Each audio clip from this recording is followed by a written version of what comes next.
Have you ever wondered in a family what truly holds people together? Is it blood ties? Is it the memories of happy days? Or is it simply the stories they tell about each other? And if one day that story changes direction, if suddenly you are no longer the good child, the devoted sister, but instead become the outcast, the one they doubt, the one they throw out of the very house you once called home, what would you do? This is the story of Claire Bennett. She spent her entire youth quietly paying off debts the family never spoke of, silently handling things, so her little sister could shine, so her parents wouldn't have to worry about a thing. But then in just one night, an accusation, a cold stare, and everything fell apart. They pushed her out of their lives as if she had never existed. And as Claire sat on the cold doorstep with a small suitcase beside her, her heart was empty. But deep inside, a question echoed slow, cold, but clearer than ever. What will they do when the things they once took for granted begin to crumble? If you've ever sacrificed for others only to become the one they doubt, if you've ever been turned into the enemy in your own family story, this story is for you. That evening, the air was so pleasant, as if summer were softly caressing the small town after a long, hot day. The string lights hanging on the porch cast a warm, golden glow, reflecting off the wine glasses and the carefully arranged fine porcelain plates on the dining table. The cicadas were still chirping in the garden, blending with the faint scent of cinnamon pastries lingering in the air. The Bennett family's house, with its wooden porch and the wisteria vines climbing along the window frame, looked as peaceful as a Norman Rockwell painting. In the kitchen, Claire Bennett was pouring orange juice into each glass, her hand moving steadily, quietly, as if she were the silent heartbeat keeping everything here going.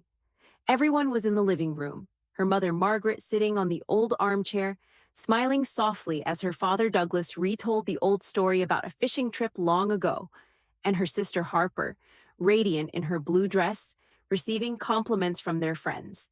Harper had always been the center of attention, and Claire had grown used to it, so used to it, it became the air she breathed, no longer even a question. Soft jazz music drifted from the old speaker in the corner, and in that brief moment, Claire told herself to savor this peace. But then Harper stood up, tapping her spoon against her wine glass, the sound ringing sharp and clear, suddenly cutting through the gentle space like a thin fabric being torn apart. "Before we cut the cake," Harper said, her voice sweet, but with something strange in it, like a sugar coating over a blade, "I need to say something important." Claire felt her back stiffen, as if a cold draft had crept into every bone. Harper paused, her eyes sweeping across the room, then stopping at Claire just for a second, but enough to make the blood in Claire's veins run cold. "My necklace is missing, and I found it." Harper took a breath, her voice lower, almost a whisper, in Claire's drawer. The room shattered. The party continued after Harper's sudden announcement, but Claire could clearly feel a shift in the air. The laughter and chatter now quieted, as if every whispered word carried a cautious heartbeat. The wine glasses still sparkled under the lights, but that glow now seemed to reflect the invisible cracks on each person's face. Harper, still standing in the middle of the room, lightly flicked a blonde strand behind her ear, her gaze sweeping across the faces staring at her, both confused and expectant. Around Harper's neck gleamed the small, delicate gold necklace, and in her hand she twirled her brand new Chanel purse, as if everything on her was a testament to her special status in the family. "I searched everywhere," Harper continued, her voice trembling slightly, but still loud enough for everyone to hear, "and then I opened Claire's drawer." The entire room fell silent. Harper pulled a black velvet box from her bag and placed it on the table, as if it were evidence in a family courtroom. The $13,000 necklace, a luxury item, a delicate chain adorned with a sparkling diamond in the same style their grandmother wore in the old photo hanging on the living room wall. Harper emphasized each word, "right there in the top drawer." Douglas Bennett straightened in his armchair, his face hardening, his eyes narrowing like a sharp blade. "I knew it," he said, his voice hoarse, one hand gripping the armrest tightly. "I knew this girl couldn't be trusted. Always acting so sweet and innocent, but who knows what she's hiding in her head." Claire felt her heart clench. She looked at her mother as an instinct, but Margaret only sighed a long, heavy sigh, as if this had been inevitable all along. "You're jealous of your sister, aren't you?" Margaret said, her voice tired but firm. "She's beautiful, talented, loved. You've been jealous of her since she was in high school. I saw it." Claire wanted to speak, wanted to say something, but the words caught in her throat, choked by a dull ache she didn't even know had started growing inside her. Her throat burned, her hands were cold, and the room around her seemed to fade, blur, grow distant and unfamiliar. They didn't know. None of them knew. No one knew who quietly paid the electricity bill when it was overdue, or who silently covered Harper's college tuition when she didn't have enough for her final semester. They didn't know it was Claire who scrambled behind the scenes, pawning her mother's ring to pay the water bill when winter came too fast and the heater broke. They didn't know, and maybe they never wanted to. The whole room stayed silent. No one spoke up for Claire. Harper laid the necklace on the table like irrefutable evidence. Her father Douglas stared straight at Claire, his voice low and sharp like a cutting blade. "Pack your things, Claire. I don't want to see you here anymore." The words dropped like a verdict, and in an instant, everything she had ever thought was her home shattered into tiny pieces. Claire stood on the doorstep, her hand gripping the handle of her small suitcase, an old canvas bag beside her hastily packed with a few clothes and miscellaneous items. The night wind blew through, carrying the scent of freshly cut grass and the faint fragrance of jasmine from the backyard fence. The porch light cast a pale yellow glow onto her face, reflecting her dry, empty eyes. Behind the glass door was Harper, still radiant in her blue dress, holding a wine glass, her lips slightly curled into a faint, unreadable smile. Father stood next to her, arms crossed, his face tense cold like a statue. Mother sat in the armchair, both hands tightly clutching a teacup, her gaze averted, not daring to look directly at Claire, as if by not looking everything that had just happened would disappear. Claire took a deep breath, the cool night air wrapping around her throat, choking her. Her hands trembled slightly, but her shoulders were straighter than ever. She dragged the suitcase down the steps, the wheels rolling over the cement with a dry, harsh sound. Kicked out of the house, a suitcase, a bag, and a wave of dizziness crashing like the tide sweeping away everything she had ever believed was home. Claire sat down on the stone bench at the end of the garden, darkness enveloping her, only the faint blue glow from her phone screen reflecting on her face. She opened the banking app, her palms damp with sweat. The list appeared like a stark ledger. Electricity bill, $178 auto-drafted monthly. Water bill, $65. Fiber optic internet, $129. Tuition bill, $2,400. Semester recipient, Harper Bennett. Claire stared at the numbers, her finger frozen on the screen. Part of her wanted to cry, wanted to hit delete on everything and sob like a child. But the other part, the part that was tired of being invisible, the part that had run out of patience, was rising stronger than ever. She began slow but firm. Cancel electricity bill payments. Cancel internet service. Cancel water bill payments. And finally, tuition. Harper's tuition. One tap, a message appeared, cancellation successful. Please contact the school office to arrange a new payment method. Claire stared at that message, her chest tightening, but not out of regret. No, she wasn't a cruel person. She knew that. She had quietly paid for them when the bills piled up in the mailbox. She had silently transferred money when Harper's credit card was cut off, had scrambled to cover tuition so Harper could walk through the gates of a prestigious university, so their parents could proudly show off their youngest daughter. She had done it all without needing a single thank you. But tonight, when Harper looked at her as if she were a thief, when her father coldly lowered his voice and said, "I knew you couldn't be trusted," when her mother only sighed without standing up for her, Claire understood she had given too much and received nothing but contempt. She owed them nothing anymore. Claire closed her phone, sat still, and listened to the wind whispering through the leaves. A thought rose slow and sharp. What will they do when the things they take for granted start to fall apart? She didn't need to know the answer right now. Tonight she would stay at a roadside motel. Tomorrow morning, she would go to work as usual. The sun would rise, and Claire Bennett would still be Claire Bennett, only this time she was no longer the family's lifeline. And one day, they would realize it, but by then, it might be too late. 3 days after the night Claire left home, everything began to fall apart. First was the call from her mother. Her voice hurried and almost panicked, leaving a long message on the voicemail. Claire, I don't understand what's happening. The lights won't turn on, the microwave isn't working either. Your father is checking the fuse box but didn't find anything wrong. Do you know who to call? Call me back, please. The next day, it was Harper's turn to send a string of texts, question marks lining up like scratches across the screen. Claire, the Wi-Fi is down. I need to submit my assignment and can't get on the system. Call me. Mom told me to ask you. That evening, their father called. Short, emotionless. Claire, the joint bank account is locked. Do you know what's going on? I'm not joking. I need you to explain. Claire read each message, saw the missed calls appear, then turned off the screen.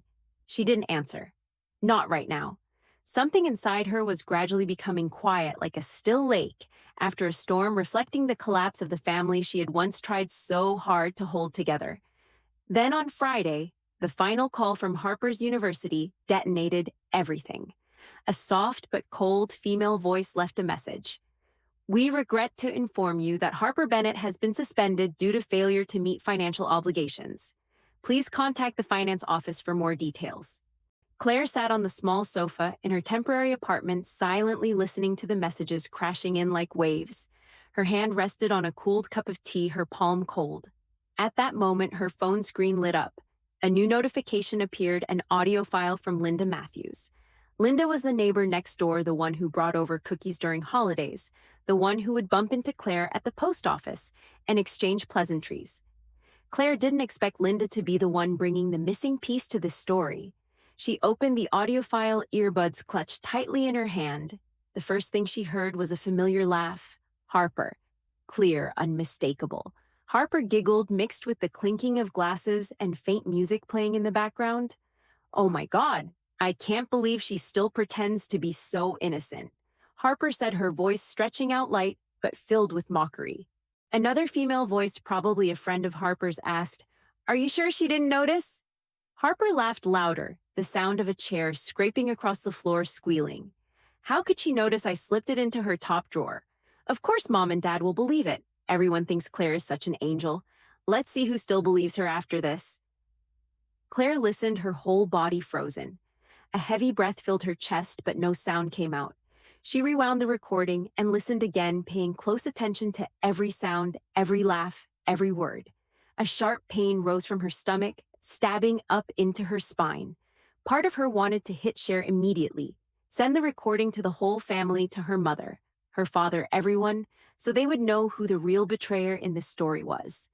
But another part, a deeper, slower part, whispered to wait. Let them feel the consequences first. Let them see what happens when the one they trust most is no longer there to save them. And so that week, Claire sat in the old armchair in her small apartment, a warm cup of tea in hand, listening to the wind howling outside the window, her heart heavy, but no longer conflicted. On Saturday, her mother appeared at the apartment door, knocking so hard the sound echoed down the hallway.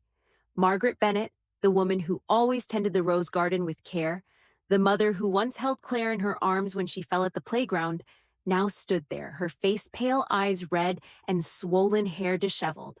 She was crying, tears streaming down her cheeks. Claire, please open the door. Please, I don't know what's happening. Everything is a mess. You can't let this go on. You can't abandon your family like this. Her father was quieter, standing behind her mother, hands in his pockets. His gaze averted his face, looking much older than it had just a week ago. He didn't say a word, but Claire could see the awkwardness, the unfamiliar confusion in those once authoritative eyes. And Harper didn't appear with them. After receiving the suspension notice from school, after the friends started whispering and asking questions, Harper had disappeared from the family group. Chat stopped texting, stopped calling. Claire knew she was hiding from the questioning looks, hiding from their parents, hiding from the spiral she had created herself. Claire sat still, watching her mother's figure bent over outside the closed door, her sobs echoing through the cold hallway. Part of Claire wanted to get up, open the door, hold her mother, and say everything would be okay. But the other part, the part that had been abandoned, disregarded, falsely accused, whispered no. Not this time. She closed her eyes, took a deep breath, and wondered, is forgiveness the right thing to do? Or is sometimes letting others taste the bitterness they sow the only way they learn their lesson? Claire sat in front of the computer screen, the cursor blinking on the audio file Linda had sent. Even though she knew every word in it by heart, she still pressed play and listened again. Harper's giggle, the mocking tone, that cold sentence, "Let's see who still thinks she's an angel," still felt like a knife slicing through Claire's flesh, but now the searing pain had dulled into a scar. She opened Harper's university email account, attached the audio file with a single brief line: "Please find attached evidence of the fraudulent behavior of student Harper Bennett." No additional explanation, no justification. Claire didn't send the file to her parents. She didn't need them to know that she had just saved them from a much bigger scandal.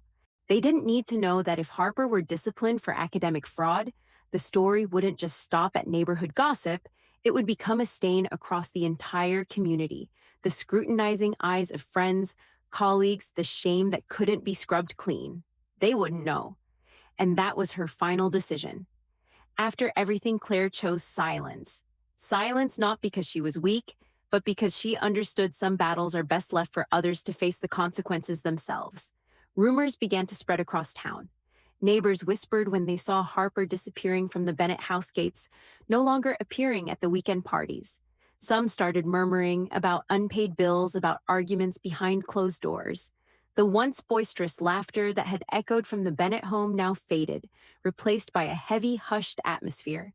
Her parents called, leaving long messages, sometimes angry, sometimes pleading, telling her to come home, saying the family needed her, that everything was just a misunderstanding, that Harper needed her forgiveness. Claire didn't respond. She knew her worth, and for the first time, she wasn't going to let anyone define her with their lies anymore. That night, Claire sat on the small balcony of her apartment, watching the yellow streetlights cast down onto the dark pavement, listening to the wind rustle through the trees, and quietly smiled. One question still echoed in her mind like an unfinished lesson. What would you do when your loved ones turn you into the enemy, and they themselves have to face the consequences? Is forgiveness truly the best path? Or sometimes is walking away and staying silent the strongest answer of all? You know, in life, sometimes we spend our entire youth trying to be the good child, the good sister, the considerate coworker. We do everything to please others, to make sure no one is disappointed, to hold together a home that seems strong and unbreakable. But then there comes a moment when you realize you cannot save a family that is not willing to love you. You cannot keep running around patching up the cracks they themselves created only to receive cold accusations and suspicious looks in return. Claire chose to leave. Not because she was cruel, but because she knew letting them taste the bitterness she had endured was the lesson they needed most. Silence is not weakness. Silence sometimes is the loudest voice, the voice of resilience, of self-respect, of a soul that has grown after countless falls. And what about you? If one day your loved ones turn their backs on you, make you the enemy in the very story they fabricated, what would you do? Would you try to explain, try to forgive, try to hold on, or would you choose to walk away and let them learn how to live without you? Share your answer in the comments below. Don't forget to like and subscribe if you want to hear more stories like this. Thank you for listening.